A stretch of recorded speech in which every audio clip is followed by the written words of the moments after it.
गर्नु नै पाप हो।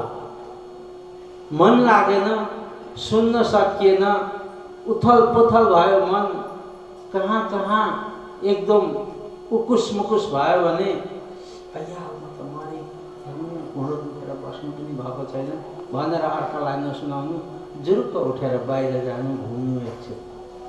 तर यो सभामा बिल्कुल शान्त, माथिबाट अहिले सानो एउटा सानो पत्थर, सानो सुई खस्यो भने पनि त्यसको आवाज आउँदैन। त्यो सब त्यस्तो शान्त वातावरण। एक त हामी एकमुठी छौँ, इने गिने एकमुठी छौँ, त्यसमा पनि हामी विचलित भएर बस्यौँ भने हामीले के नि पाउँछौँ र, के थाहा लाग्छ र। यो वाणी भनेको मैले पहिले त्यसै एक औपचारिकता नियम ननिभाइकनै सुरु गरेँ। ठिक छ, मलाई हाम्रा गुरुजनहरूले भनेको थियो जब वाणी यो तारतम सागर, यो स्वरूप साहेब, यो परमात्मा को प्रतीक हो। जहाँ परमात्मा बस्नु भएको छ, जहाँ परमात्मा को उपस्थिति हुन्छ भने कुनै सुन्दर साथको सम्बोधनको आवश्यकता पर्दैन। यो राज्यको स्वरूप हो। यो यसको नाम अनेक छन्।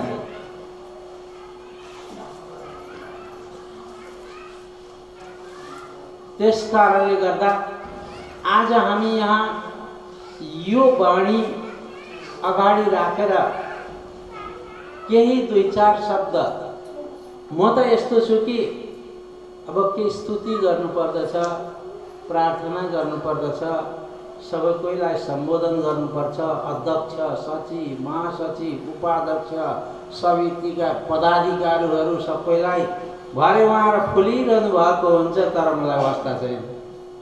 फुलेर के हो? जहाँ राज्यको वाणी हुन्छ यहाँ म सम्बोधन पेटी लाग्दिनँ, कहिल्यै पनि मैले गरेको छैन। मलाई यो धर्मदास महाराजजी, परमहंस बाबाजी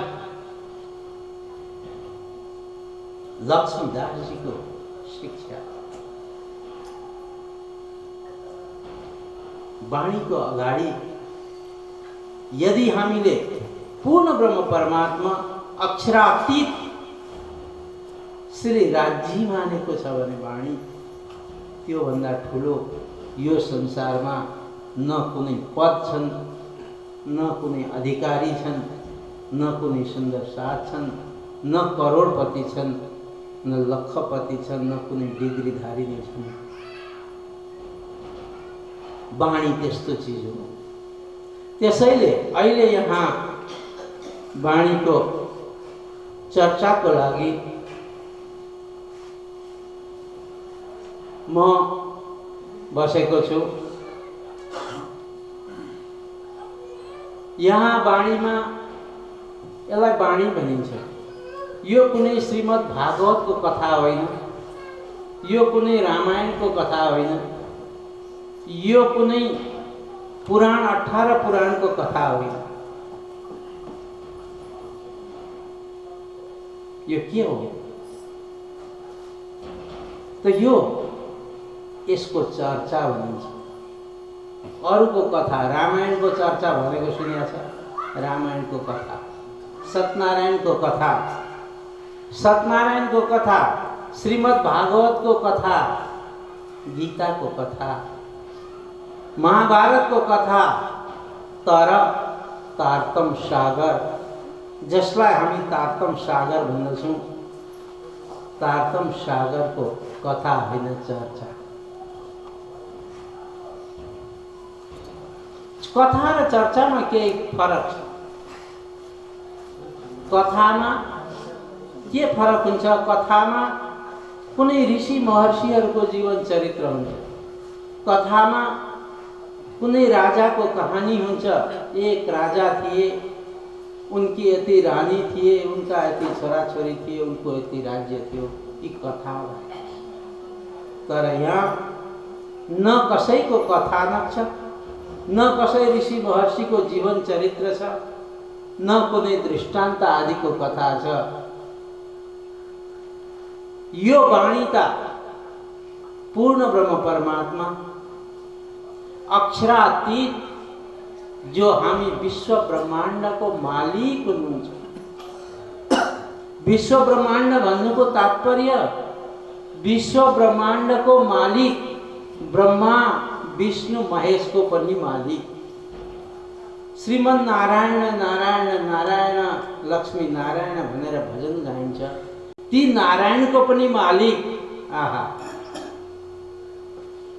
सारा 33 कोटी देवी देवताको मालिक, हामी सबैको आत्माको स्वामी, हामी सबै आत्माको नाथ, मालिक ती एकै पूर्ण ब्रह्म परमात्मा हुनुहुन्छ। अरू कोही छैन। परमात्मा अनेक हुँदैनन्, परमात्मा एक हुन्छन्। आकाशमा ताराहरू नक्षत्र हजारौं तारा हुन्छन्, लाखौं तारा हुन्छन्, तर सूर्य त एक हुन्छ। सूर्य एक हुन्छ।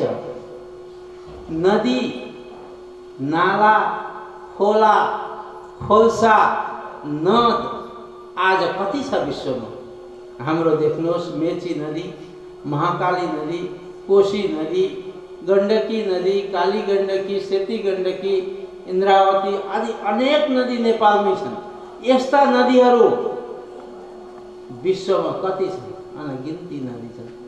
तर यी नदीको बगेर जाने गन्तव्य सागर त एक छ। सागर अनेक हुँदैन।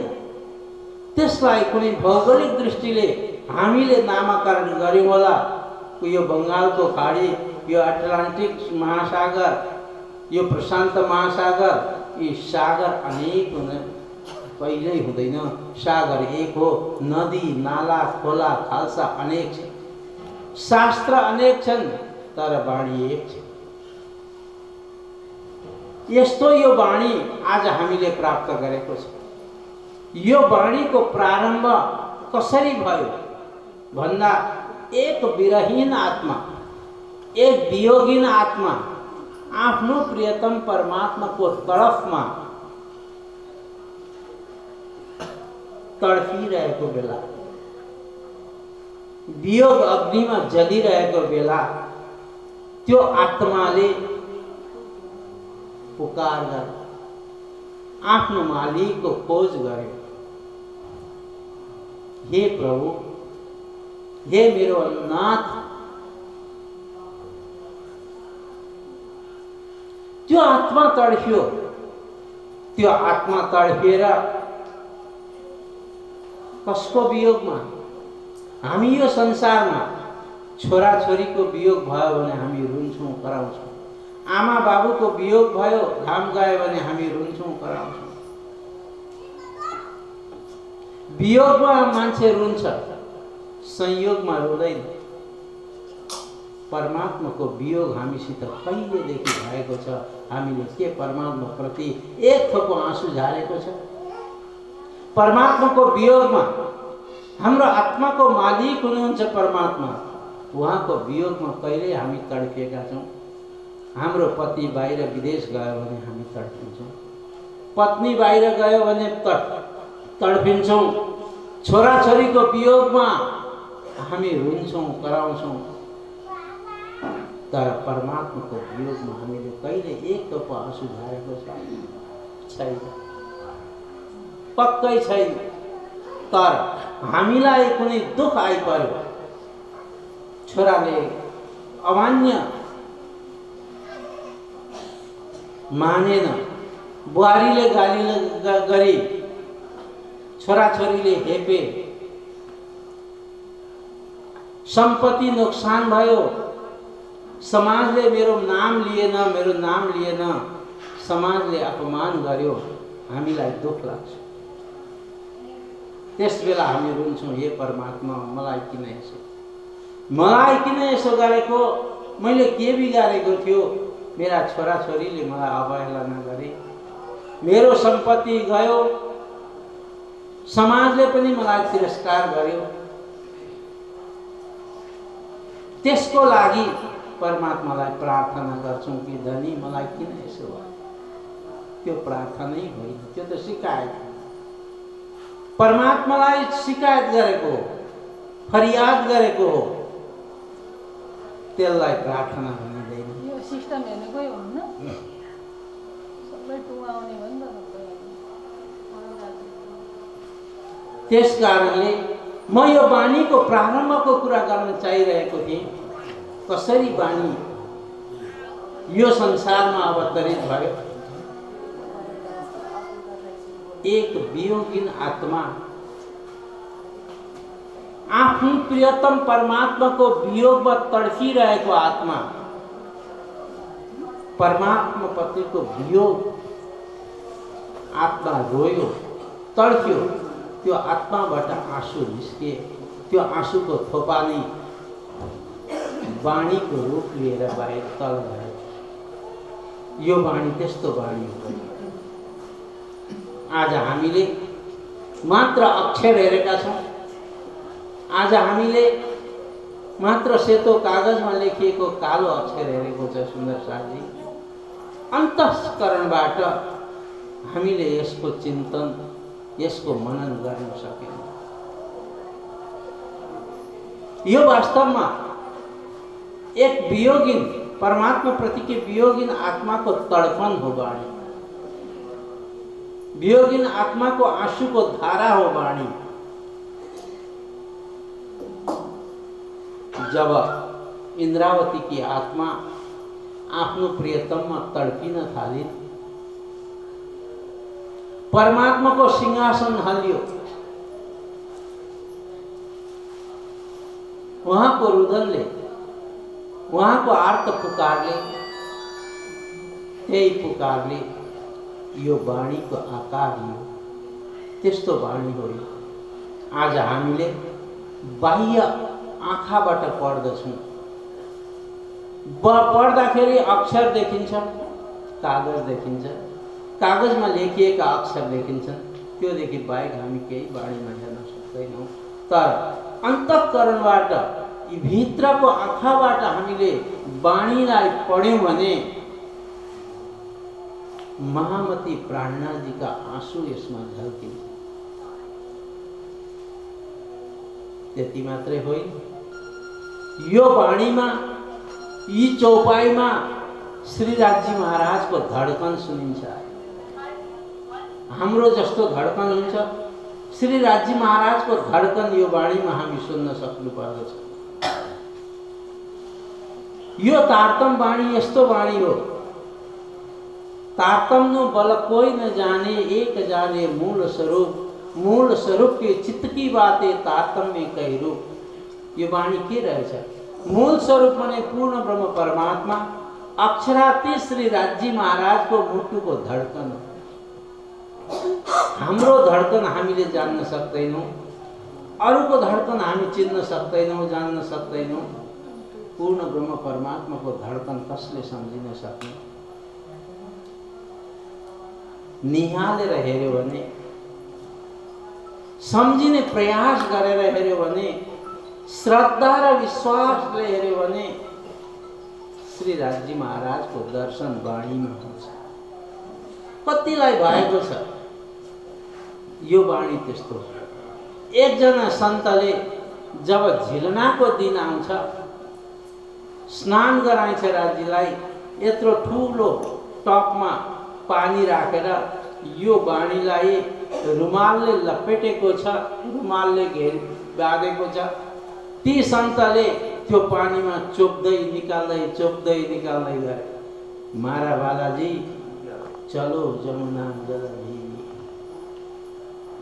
मेरो बालाजीलाई म झिलना गराउँछु, स्नान गराउँछु भनेर हातमा वाणी लिएको छ, स्वरूप लिएको छ। अनि पानीको टोपमा डुबाउँदै निकाल्दै गरे। पानीले रुमालको एक छेउ पनि भिजाए। त्यो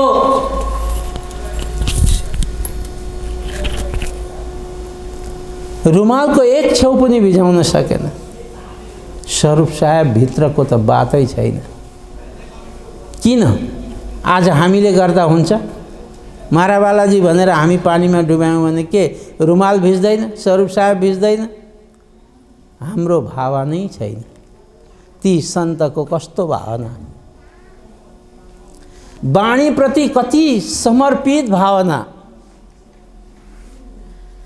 साक्षात परब्रह्म परमात्माको स्वरूपको अनुभव गरेर वाणीलाई हामीले पढ्नु पर्दछ।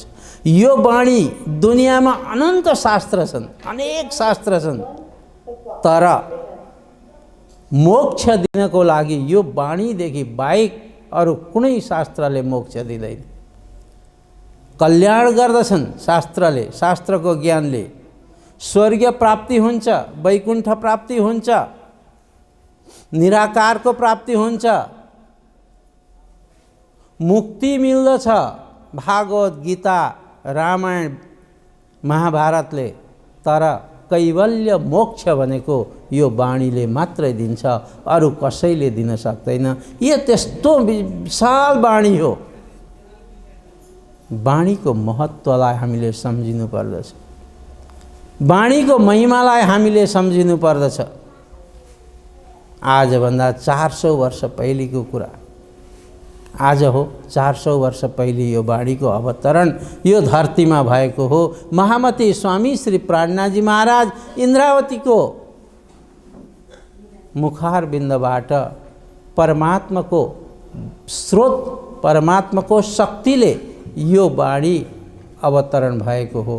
त्यस्तो बहुमूल्य वाणी आज हाम्रो हातमा छ। हामीले यसलाई कसरी हेरेका छौँ? यसको अवलोकन कसरी गरेको छ? यो हामीले सम्झिनु र जान्नु पर्दछ। यसको तारतम सागर नाम यसका धेरै छन्। तारतम सागर एक। तारतम सागर किन भनियो? स्वामी श्री प्राणनाथजी महाराजले तारतम सागर नाम किन राखिदिनु भयो भन्दा, सागरमा के हुन्छ? अनेक खोला, नदी, नाला, खोल्साको पानी गएर सागरमा मिल्छ। हाम्रा यी मेची, कोशी, गण्डकी, चाइनाका नदीहरू सबै सागरमा गएर मिल्छन्। त्यसरी नै वेद रूपी नदी, भागवत रूपी नदी, गीता रूपी नदी, 18 पुराण, यी सबै बग्दै बग्दै बग्दै बग्दै बग्दै बग्दै यो वाणीमा आएर सम्मिलित भएका छन्। त्यसैले यो सागर भनेको छ। ज्ञानका नदीहरू, भक्तिका सरिताहरू बग्दै बग्दै बग्दै बग्दै बग्दै यो वाणीमा आएर सम्मिलित भए। त्यसैले यसको नाम तारतम सागर राखियो। यस्तो महत्त्वपूर्ण वाणी छ। हाम्रा 165 मन्दिरहरू, सबै मन्दिरमा यिनै वाणीको पूजा हुन्छ, यही ग्रन्थको पूजा हुन्छ। कहाँ नौतनपुरीमा होस्, चाहे पद्मावतीपुरीमा होस्, चाहे मङ्गलपुरीमा होस्, चाहे नौतन धाममा किन नहोस्, सबै यही वाणीको सेवा, पूजा, अर्चना आदि गरिन्छ। त्यसैले गर्दाखेरि यो वाणीलाई हामीले सम्झिनुपर्छ। सुन्दर साथजी, वाणीको महिमा अपरम्पार छ, असीम छ। अब यो वाणीको महिमा हामीले जान्नु पर्दछ। नेपाल अधिराज्यमा 165 मन्दिरहरूमा मूल स्थान, यी सबैको एक केन्द्रबिन्दु, केन्द्र जसरी नेपालका हरेक जिल्लाहरू अहिले प्रान्त भए, जिल्लाहरूको एक केन्द्र काठमाडौँ हुन्छ, त्यस्तै नेपालका सबै मन्दिरहरूको एक केन्द्रबिन्दु नौतन धाम। नौतन धाम हो, थाहा छ हजुरहरूलाई? नौतन धामको गतिविधि हजुरहरू सबैलाई थाहा हुनुपर्दछ। हाम्रो मूल धाम केन्द्रबिन्दु हो। त्यहाँ के हुँदैछ, कसो हुँदैछ, कस्तो कस्तो प्रक्रियाहरू छन्, कसरी चलेको छ, त्यो सबै त्यहाँ 50-60 साना बालकहरू, स्कुलका वृद्धहरू भोजन प्रसाद गर्दछन्। बिहान बेलुका आरती हुन्छ। तालिम, यो वाणीको तालिम सुचारू रूपले चलिरहेको छ नौतन धामका गतिविधिमा। अनि अनेक त्यहाँ बस्नको लागि हरेक सुविधा, सुन्दर साथ जाँदाखेरि बस्ने र खाने सुविधा गर्नको लागि समिति कटिबद्ध भएर लागेको छ। मन्दिरको निर्माण भइसकेको छ। मन्दिरमा यसरी नै डोम भनिन्छ यो गुम्बट, यसमा काँच लागेको छ, अत्यन्त सुन्दर रमणीय काँच लागेको छ। अब 72 सालको भुइँचालो आयो, ठुल्ठुला गजुर गुम्बटहरू छन्, ती गजुर भुइँचालोले हल्लाइदियो। हल्लाएपछि के भयो कि क्षतिग्रस्त भयो। अनि अनेक पानी चुहन थाल्यो, पानी पर्दा टाल्न लगाइयो। टाले, इन्जिनियरलाई देखाइयो, सबैलाई गर्यो, तर केही पनि पत्तो लागेन कहाँबाट चुन्छ। अनि हाम्रो जगतगुरु आचार्य श्री 108 कृष्णमणिजी महाराज आउनुभयो। उहाँले भनिदिनु भयो यो अब हुँदैन, हाम्रो हो, यो मेरो हो, हामीले गर्नुपर्छ भन्ने लाग्छ लाग्दैन? लाग्छ नि? सबैले त्यो भावना राख्नुपर्छ। अर्को एउटा यति सुन्दर लाइब्रेरी बन्दैछ, पुस्तकालय, यति सुन्दर लाइब्रेरी बन्दैछ, सायद नेपालमा हाम्रो समाजमा त छैन त्यस्तो। नौतन धाममा अहिले यस्तो प्रकारको एक लाइब्रेरीको सुनिर्माण भइरहेको छ, अत्यन्त सुन्दर। अनि बैठक रुम, त्यो गतिविधिमा म हजुरहरूलाई जानकारी गराउँछु। ती सबै गतिविधिमा हजुरहरूले मलाई अहिले एकजना सुन्दर साथले, बहिनीले आएर, दिदीले आएर मलाई के गर्नुभयो, महाराजजी यो पित्तल लाग्दै रहेछ नि त, हो कि नौतन धाममा मेरो 5000, तर नाम नलेख्नु, नभन्नु भनिदिनु भयो। अब मैले त्यसै नाम नलेखी त हुँदैन। मैले कागज मगाएँ, पेन्सिल मगाएँ एक सुन्दर साथबाट र खुसरुक्क नाम चाहिँ लेखेँ, तर म नाम भन्दिनँ। उहाँले नभन्नु भनेको छ, मैले भन्नुहुन्छ? त्यो पित्तलको लागि कति भावना, कति सद्भावना त्यहाँप्रति, त्यस्तो भावना हामी सबैमा जागृत हुनुपर्दछ। त्यहाँ अक्षय कोषको अवधारणा, यहाँ अहिले अक्षय कोषको कुरो निस्क्यो, यहाँ 2-3 लाख भएछ, त्यहाँ 1.25 करोड रुपियाँ भइसकेको छ अक्षय कोषमा, 1.25 करोड रुपियाँ। त्यो अक्षय कोषले के गर्छ, जसले 1 लाख रुपियाँ दिएको छ, वर्षमा 1 दिन उहाँको नाउँमा पारायण लाग्दछ, साप्ताहिक पारायण पढिन्छ। अनि जुन त्यो दिनको भोजन भण्डारा त्यहाँको उहाँकै नाममा हुन्छ, त्यो अक्षय कोषको ब्याजले गर्दाखेरि। अब त्यो श्राद्ध जस्तो म, मेरो छोरो 2 जना छन् भने छोराले मर्यो, धाम गमन पछि के गर्छ, छोराले श्राद्ध गर्छ, क्रिया गर्छन्। अनि छोरो छौन्जेल श्राद्ध गर्छ, छोरो पछि नातिले गर्छ। कसैको नातिले श्राद्ध गरे थाहा छ? गर्दैन। तर नौतन धामले त्यस्ता अति सुन्दर साथजीको श्राद्ध नौतन धाम रहुन्जेल त्यहाँ श्राद्ध गरिन्छ। कहिलेसम्म गरिन्छ भन्दा जहिलेसम्म धाम रहन्छ। धाम कहिलेसम्म रहन्छ? नौतन धाम जहिलेसम्म नेपाल रहन्छ, त्यो नौतन धाम तहिलेसम्म रहन्छ। त्यो हामीले गरेको सेवा अमिट भनेको कहिल्यै नमिट्ने गरी त्यहाँ लाग्दछ। हाम्रो हजारौं वर्षसम्म त्यो सेवा चलिरहन्छ। त्यस्ता प्रकारका सेवाहरूको अवधारणा राखेर समितिले, महाराजश्रीले, हामी सबैले मिलेर यस्तो प्रकारका सेवाहरूको परिकल्पना गरेर त्यहाँ लगाएको छ। त्यसमा हजुरहरू सबैको सहभागिता मैले भन्नु पर्दैन, म कहिल्यै भन्दिनँ, मैले जानकारी मात्रै दिन्छु। त्यस्तो प्रकारको त्यहाँ गतिविधिहरू छ, हजुरहरूले सबले चलाएको त्यो नौतन धाम हो। मैले या त्यहाँको महाराजले या त्यहाँको समितिले मात्रै चलाएको होइन, हजुरहरू सबैको साथ सहकार सहयोगबाट नौतन धाम सुचारू रूपले चलिरहेको छ। 50-60 सुन्दर साथ वृद्ध आमैहरू, वृद्धाहरू, स्कुल जाने केटाकेटीले 50-60 जना बिहान बेलुका भोजन प्रसाद दिन्छन्। यो गतिविधि हजुरहरूको दिल हाम्रो केन्द्रमा के हुन्छ भन्दाखेरि भन्न सक्नुपर्छ, जान्नुपर्छ। त्यसकारणले मैले भने त्यहाँ लगेर पैसाको थुप्रो थुप्र्याउनु भनेको होइन, बुझ्नुभयो? त्यसमा सहभागिता बन्नुपर्दछ। त्यसैले यो वाणीको पूजा त्यस्तो धाममा पनि यो वाणीको पूजा हुन्छ। वाणी भनेको के रहेछ? परमात्मा, पूर्ण ब्रह्म परमात्माको हृदयको धड्कन नि यो वाणी हो।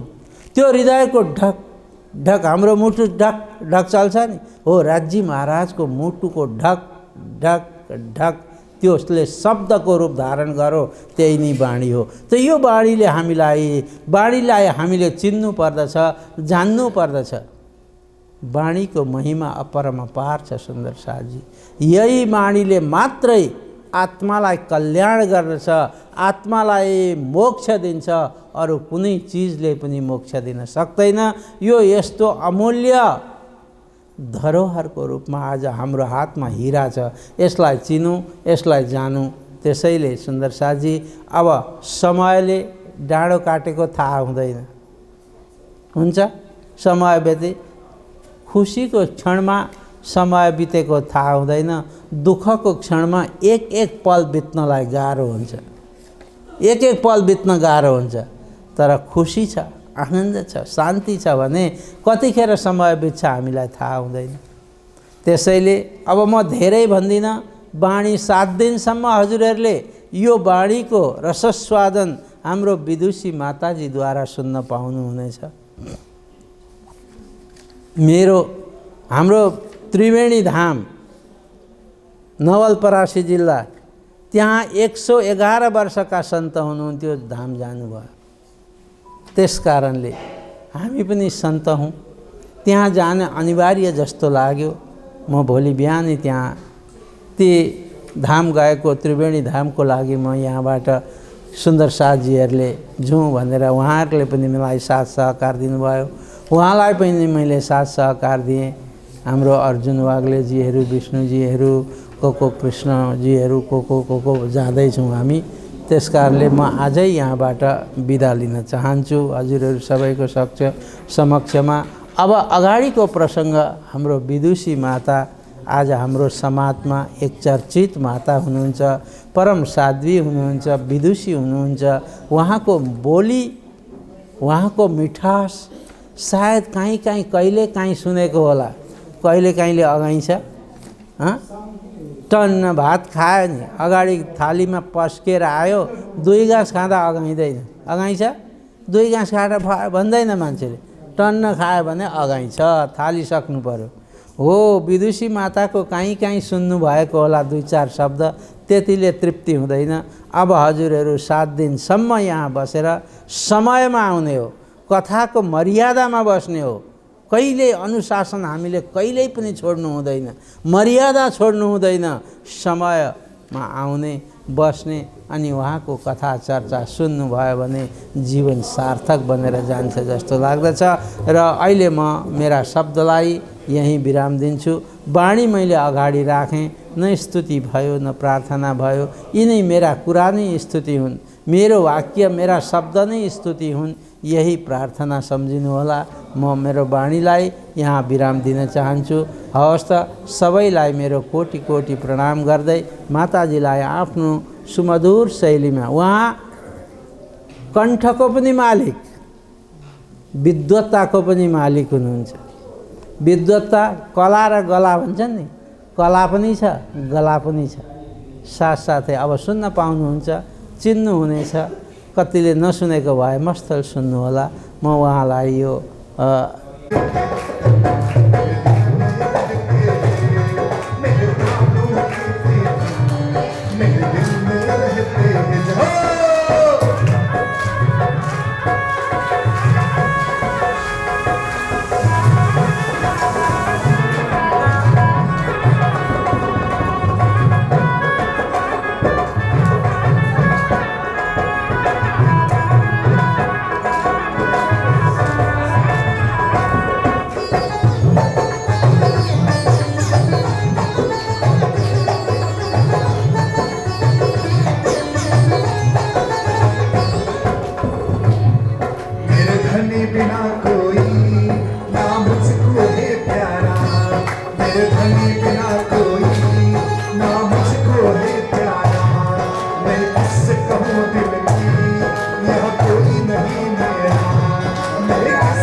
चाहे प्रीतम तेरे चरणों में आए, जिसे तू चाहे प्रीतम तेरे चरणों में आए, वो छोड़